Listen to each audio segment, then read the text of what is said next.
Hello, everyone. Charles Watts here. Welcome to another edition of Inside Arsenal. It is Wednesday. We are officially halfway through the first working week of the international break. I hope you are not too bored about the prospect of no Premier League football for a while, but we do at least have some of the internationals kicking off fairly soon, so there will be some football to talk about. Quite a few Arsenal players involved, not as many as there might have been. We will talk about that a little bit later on in this video. We've got stuff to discuss about Jorginho, who's been linked with Barcelona. We'll talk about Leandro Trossard. Got plenty of questions and comments from you guys as well. But I just wanted to start today. Now, some of the eagle-eyed of you will have noticed there's a new thumbnail today's video. I've branched out a little bit, moved on. This is it. This is what I am trying out. So I wanted to get your views. Quite a few of you were replying to the comments of yesterday's extra time show saying I needed to do a thumbnail that was a little bit different to sort of differentiate it from the usual daily show, which of course, so my plan is, I'm going to see how this gets sort of the sort of feedback from you guys. This is what I'm thinking for the new sort of daily show thumbnail. I think it's quite smart, but you know, I might be wrong, but I think it's quite good. And then I was going to use this, obviously in the yellow, the Arsenal away kit. I'm not doing it in this weird neon color that we've got in our proper away kit at the moment. I'm going with the traditional Arsenal yellow, and it's going to stay like that. So that would be the extra time show thumbnail. So, you know, pretty different, you know, obviously with the color schemes and everything, that makes it stand out a little bit. So I wanted to get your thoughts on that. Let me know if it's a yay or a nay. I think it's a yay, but as I said, I'm not exactly the most artistic of fellows. So we'll see what you guys think. But this is what I'm thinking of anyway. So that's the extra time, Inside Arsenal extra time, Charles Watson, James Benge. And then this would just be from now on the usual show thumbnail. Let me know what you guys think in the comments below. Please do want to get your feedback on that.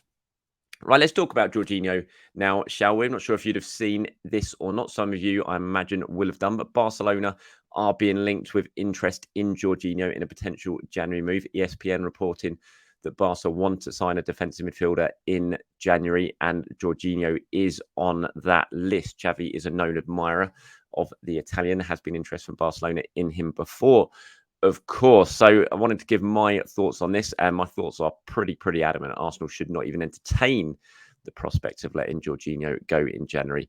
In my view, he's already shown this season what a good, valuable squad member he is. At the weekend against Manchester City, coming into a game like that, I thought he was exceptional, and he's been largely exceptional every time he's played this season. Yes, there was a mistake against Tottenham. Yes, it was a big individual error that led to a goal, and of course, it led to a goal against a team that we all wish hadn't scored against Arsenal, being Tottenham. So those sort of goals count almost double when it comes to painfulness amongst the Arsenal fan base. But, you know, that's an individual error. That happens. That's always going to happen in football. Unfortunately, it was punished, and it was punished very well by Tottenham. But take that one mistake out, and Jorginho's had a very good season, I think, so far. When he has played the minutes he's played very well. He was brilliant, I thought, against City. Great when he came on against Brentford. He's just a really valuable member of this squad on the pitch and off the pitch as well, where his influence should not be underestimated. He's massively popular behind the scenes. He's a real leader at Arsenal. He's basically, you see him coaching the team at times, almost when he's down warming up as a substitute. You just see him. He's just constantly talking, telling them, barking out orders. You know, he's such an experienced player, reads the game so well. And, you know, if Arsenal are trying to win the title this season and trying to go deep into the Champions League, the thought of even letting Jorginho go in January would just be utter madness. And I'm sure, to be honest, that's what Arsenal would be thinking as well. I cannot imagine they would even entertain the prospect of letting Jorginho go. It just wouldn't make any sense, you know, barring a ridiculous offer from, you know, Barcelona that makes you almost as a, you know, business. You have to think about it. But I can't imagine Barca, with their financial issues, very well publicised financial issues, are going to put anything on the table that's going to really make Arsenal's eyes go wide open and think, oh, we've got to consider this. I just can't imagine it. And it just doesn't make any sense from a business point of view, unless it's a ridiculous offer. And from a football point of view, it just makes very little sense indeed. You know, Arsenal have got a fantastic trio there of, you know, potential sixes or defensive midfielders or midfielders in their Arsenal when it comes to Declan Rice, Jorginho, and Thomas Partey. And, you know, you don't want to weaken that halfway through the season when you're chasing major honours and you're trying to hunt down someone like Manchester City. It wouldn't make any sense to me. But let me know, obviously, what you guys think. Some of you might have different opinions on that, but let me know in the comments below.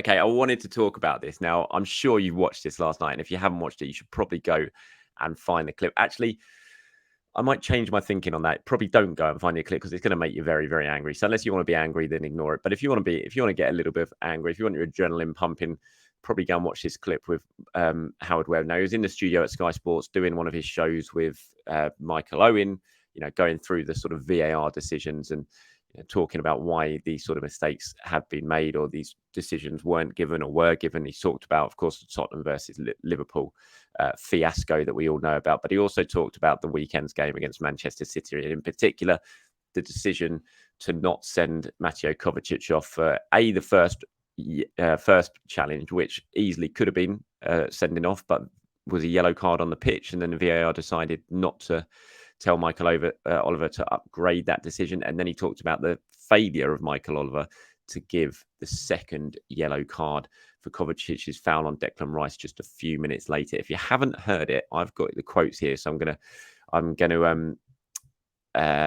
read them out for you. So on the first one, he says, "This is clearly a poor tackle, and I'm confident that if a red card had been given by Michael Oliver on the day, it would have been a very straightforward check complete from the VAR.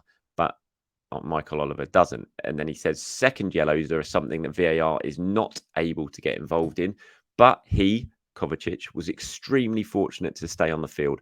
Oliver doesn't want to have a negative impact on the game by overreacting to something, but it is also true that if you underreact, you have a negative impact. He will realise the second one should have been a yellow card, which would have seen Kovacic sent off." So Howard Webb, obviously head of PGMOL, admits that it should have been a second yellow card. I mean, he didn't even need to admit it. We all know, you can all see it on the video. It's just a clear yellow card all day long. Will always be a yellow card all day long, and he should have been on the pitch. But the comment where he says that Michael Oliver doesn't want to have a negative impact on the game by overreacting to something is just one of the most remarkable things I've heard from a top referee. How can you have a negative impact on a game by sticking to the letter of the law and doing what's right and making the right decision? I've just never heard anything so stupid in my life. This is the same referee, and I genuinely think that Michael Oliver is the best referee that we have in this country. I think on the whole, he is pretty good. But remember, he is the same referee who gave Gabriel Martinelli 2 yellow cards against Wolves in the space of 15 seconds on the same incident, from the throw-in coming in, from stopping the throw-in taken quickly or trying to stop the throw-in taken quickly to then pulling back at the player about 10 seconds later. He got 2 yellow cards in the space of 10 seconds and got sent off. For a referee to do that and then to not send Kovacic off for 2 of the most blatant, the first one could have easily been a red, and the second, the most blatant second yellow you're ever going to see, to not send him off because you don't want to have a negative impact on the game. It's just remarkable comment, because you've got to do it right. You've got to live by the letter of the law. This is where the inconsistency just leaves fans and everyone fuming, and it's why these things with Howard Webb, like the first time he did it, I thought, that's quite good. It's quite open. You get to hear the VAR. That was pretty cool. You get to sort of hear how it's done and how they come to the decisions. But it's getting to the stage now where you're watching these things and you just think this is all just for show. It's just nothing else. What are we getting out of hearing Howard Webb come in there, not really getting questioned hard by Michael Owen at all? Where was the they didn't even show the second yellow card on the replay, which was just ridiculous. So Michael Owen said, right, we're not going to show it, but should this have been a second? It's like, why not show it? It was so blatantly obvious. Why not show that? And, Arseblog wrote a really brilliant blog on it today. I retweeted it earlier. If you haven't read it yet, go and read it. It's really, really excellent, as always, from Andrew. The way he writes and the way he gets his points across is fantastic. And he's absolutely spot on in his assessment of it all. And it just feels like it's very much just for show. And it's like, what's the point in all this? Why is this program going on? Why didn't Michael Owen sit there and say, well, do you have a problem with the fact that Michael Oliver is traveling over to UAE and getting paid like millions of pounds to do these games over there, and then coming back and the potential conflict of interest of refereeing a Manchester City game, who of course we know who they're owned by. There was no question or comments or anything like that. And so it just feels like he's just there for the sake of it. It's just propaganda, basically, almost it's turning into a propaganda show. And that's just not a good look. And it just feels very, very pointless. So, yeah, that's my take on it. I just thought it was a joke. It was just a farce, to be honest. The whole thing's just been a farce since that Manchester City game. I still can't believe it when you watch the replays and think, how has he stayed on the pitch for that? But let me know, of course, what you guys think on that. Okay, sort of turning my attention to Arsenal in the international break. It's a weird one. Normally, I mean, last international break, I think Arsenal had about 16 players away. It was most have had in a long, long time. It's a little bit different this time around, and it's kind of a bit of a boost, I think, for Arsenal, depending on the severity of the injuries. Obviously, Bukayo Saka's not gone to England. He's obviously been sent back. Leandro Trossard hasn't gone to Belgium. Gabriel Martinelli hasn't gone to Brazil. You know, there's some really, really important key players there. Saliba hasn't gone to France. You know, who all could have been away playing 2 games with the threat of injury and coming back ahead of that big game against Chelsea on the Saturday immediately after international break. But now some of the really crucial players in Arsenal's team are going to get a bit of a break. I'm sure they're going to be away and have a bit of a holiday this week, which would be great, an opportunity to recharge their batteries. Again, depending on the severity of the injury. If they need to be at Colney for rehab and recovery, then they will be. But if they're someone like Saka, for example, which we believe, wasn't that far away from potentially being involved against Manchester City, maybe he will take the opportunity to have a bit of a break and just recharge his battery. So you're kind of looking at this international break suddenly now from an Arsenal point of view as it being quite a positive, really, and a good opportunity for players to, like I said, have a rest and then really be fit and firing ahead of the Chelsea game after the international break, because Arsenal's squad has been a little bit threadbare of late. There's definitely been injuries, issues that we all know about that have been going on, but there are signs that players are, Martinelli came back early from injury. Thomas Partey came back early from injury. Fingers crossed nothing happens with Thomas Partey. He's going over to Ghana now, where we know he's had some issues before when he's gone over there for an international break. It would have been ideal if Thomas Partey could have stayed at Arsenal, but it's very hard when he comes on and plays in that game against Manchester City. Shows that he's fit for him not to go. But, aside from that, players like Martinelli, Saka, Trossard, Saliba, having a couple of weeks off now ahead is going to be such a mad run up to the festive period following this international break can only be a good thing for Arsenal. It certainly lessens our enthusiasm for the international break in terms of watching it, because let's face it, most of us just watch international break now to see how the Arsenal players are doing. But so it's going to be a little bit more boring for us in terms of Arsenal viewing. But I bet Mikel Arteta's sitting there at London Colney pretty happy that some of his players now, some of his really key players, are not heading off with their national teams. Right, let's get on to some of your questions and comments, shall we? Now, I'm not going to answer this one from Hamza 41900, but, well, I say that I'm not going to answer it now, but this is just a bit of a heads up, because I saw this one come in. I thought, that's a good, and this was obviously for me and James ahead of Inside Arsenal Extra Time. We'd already chosen our questions, though, so we didn't use this one at the time. But who is your player of the season so far? It got me thinking, and I think I'm going to do a bit separate video on this tomorrow. I'm going to go through my sort of early season awards for the Arsenal players, classic international break content type of thing, player of the season, worst player of the season, goal of the season, game of the season, that sort of thing. So I'm going to sort of put together a bit of a early season Charles Watts Awards tomorrow. So keep your eyes peeled for that. So thank you very much for the idea, Hamza. I will answer your question tomorrow. Here's one from Rahul Chowdhury. He says, how come these two, this is in reply to mine and James's show yesterday, Inside Arsenal Extra Time, when we gave our went through our 5 best signings of the post-Invincibles era on the back of all the chat about William Saliba and Gabriel after the game against the weekend. He said, how come these two have left Alexis Sanchez from their top 5 signings post-Invincibles era? It's baffling, dumbfounding. He was and still is the greatest Arsenal player of the Emirates era. 106 experiences, 80 goals, 45 assists, 3 FA Cup wins in his tenure when Arsenal were in the banter era. I mean, are they two holding some bitterness towards Sanchez, let alone first place, not even in the top 5 for £35 million? I will hold my hands up here, Rahul Chowdhury. I totally forgot somehow about Alexis Sanchez. I put that top 5 together about sort of 5 minutes. Me and James were just sort of snowballing an idea on WhatsApp before we recorded the show. And I put that top 5 together very, very quickly. And I totally forgot Alexis Sanchez. He absolutely 100% should have been in my top 5. And he would have been if I'd have remembered him. I don't know how I didn't forget him. It's nothing about bitterness towards him leaving for Manchester United. Alexis Sanchez is absolutely one of the top 5 signings in the post-Invincibles era, and I absolutely slapped myself on the wrist for somehow forgetting him. He was a machine, an unbelievable player who came in the first couple of seasons of prime Sanchez at Arsenal. No one in the Premier League could handle him. He was that good. Some of the individual performances he put in, I think of West Ham away, were just genuinely remarkable, and he carried Arsenal at times. So a lot of people have said Ozil as well, but not for me. I loved Mesut. He was brilliant, but he doesn't make my top 5 for me. He was a lot of money, and he was great at times, but he was frustrating at times as well. So he doesn't make my top five.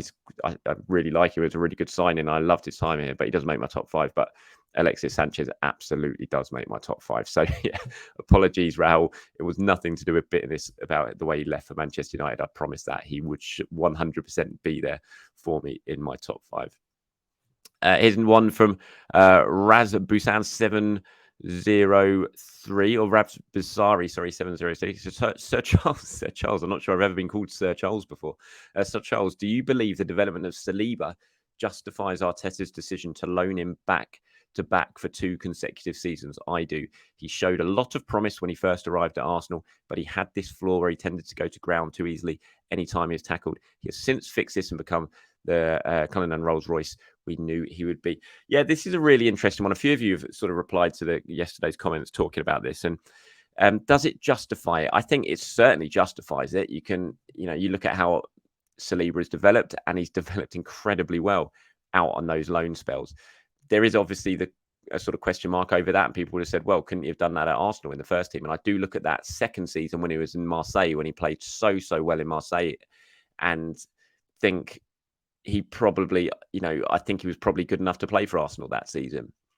But the decision was taken to send him to Marseille, and it's plainly obvious that worked out really well when he came back a much better player. He played so many minutes for Marseille and was, exceptional for them. And he came back to Arsenal, like I said, a much better player because of that. But he could well have done that at Arsenal. When you think Arsenal missed out on the top 4 that season, when they imploded at the end of the season, when all the defenders got injured and they had Rob Holding getting sent off against Tottenham, and you think, well, Saliba could have been playing then, and Arsenal, it could have all panned out very differently, and Arsenal would have been back in the Champions League. So there is sort of 2 sides to that argument. But I do think, and I know full well when he first came to Arsenal, when the decision was first taken to send him out on loan, from what I heard from people in and around the place, he was definitely not ready at that point. And that was when the first sort of loans started to happen. I do look at, again, thinking the one to Marseille, maybe he was good enough at that point to be playing for Arsenal. And that one didn't need to happen. But the way it's all panned out now, and you look at how good he is and how ready he was to hit the ground running when he was finally given his chance at Arsenal, it's very tough not to say that the loans ended up being a bit of a masterstroke and, have helped him become the defender he is at such a young age now. Here's one from Samuel. Says, hey, Charles, a question for you on loanees. Given Patino's bright start to the season at Swansea with a handful of starts, assists and a goal already, do you see him coming into the team next season? Considering we're likely to lose Partey and potentially Jorginho in the summer due to dwindling contracts and age, I feel he could be a great addition as he's looking like a strong talent alongside some other acquisitions. Similar to this, are there any other loanees you reckon could move into the squad next season? Loving the show, by the way. Thank you, Samuel. I don't know about Patino. Look, I'm a big fan of Charlie Patino. I'm sure lots of you will already be aware. But I kind of, there was a very good chance he was going to go in the summer. Very good chance. At the start of the summer, he was going to go permanently. That decision had been taken and people were working towards that. That changed as the summer wore on. And there were discussions going on with Patino's people and Arsenal, and it started to change a little bit, and the decision was taken. Okay, I tell you what, we'll go let him go out on loan again, give him a season, and then we'll come back next summer and we'll sit down and decide the best course of action at that point. Now, Patino's only going to have a year left in the summer, and I think it's going to take a lot for him to be kind of convinced, and his people to be convinced to sign a new deal at Arsenal. He's going to need a pathway. He's going to, and at the start of last summer, they were looking at it and think there isn't really a pathway. And I get your point about Partey and Jorginho and their aging, and El Neni as well is obviously aging. So, could they leave? Would that open up a pathway? Potentially. I think it all depends on what Patino does this season. And he started very, very well at Swansea, but he's got an opportunity. If he goes to Swansea, has a really, really strong season in the Championship, continues to do what he does now, continues to improve physically as well, then he has got a chance. But last time I was aware, basically all options are on the table when it comes to Charlie Patino. It's a year for him to really show what he can do at a good club that plays the football that he likes to play. He's playing in the position he wants to play. And this is a real opportunity for him to make his mark in the Championship and say to Arsenal, look, I am ready. And if he does that, they're all going to sit down at the end of the season and decide what the best pathway is for that. So, I'd love for him to stay and to prove himself and to be given his chance, because we all want to see academy players come through. But I do think it will be difficult for Charlie, but certainly not impossible. In terms of other loanees who might force their way into the first team, I'm not too sure. I'm just looking at who's out on loan at the moment, and you look at the sort of senior players. Obviously, Okonkwo's at Wrexham. He's going to go in the summer on a permanent basis. He's out of contract. Tierney, I still expect will go in the summer if he can get back from this injury and a market sort of arise for Kieran Tierney, which I hope it will. Marquinhos, I don't see him forcing his way into the first team next summer. Same goes for Sambi. Same goes for Nuno. So it's very, very unlikely. And a lot of the youngsters who are out on loan, I don't really see it. Charlie's probably the most experienced of a lot of them, but then you got maybe Brook. But again, I still feel like Brook, Norton Cuffy, probably the likelihood is that he'll end up going, and Omar Rekik, those sort of players.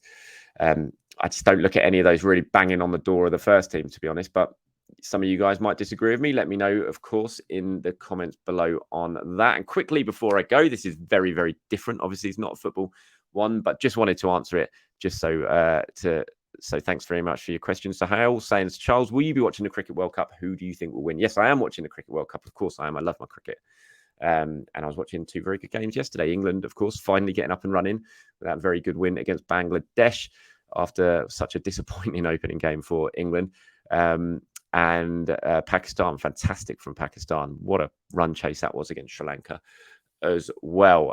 Who do I think will win it? I think home advantage is going to be very, very crucial. I would, it's give or take. White ball cricket is very hard. Everyone can beat anyone in this format of the game, of course. But I would say India are my favourites at the moment with home advantage. With the way the pitches are going to be set up, they're certainly going to help India. And that's home. That's with every right. Home advantage, you can make sure the pitches suit the home team. So I think it will take a very, very good side to beat India. But white ball cricket, anyone can beat anyone, especially with the power hitters that we have in international cricket nowadays. But yeah, if you're going to ask me to pick one, it will be India. Right. Switching back now after a little bit of cricket chat, which I'm sure some of you probably turned off at. But thank you very much for watching. Appreciate your time as always, everyone. Do have a very good Wednesday. I'll be back tomorrow, like I said, for the early season Charles Watts Awards. So I'm sure you'll all be waiting with bated breath for that one. Have a very good day, everyone. I will speak to you soon.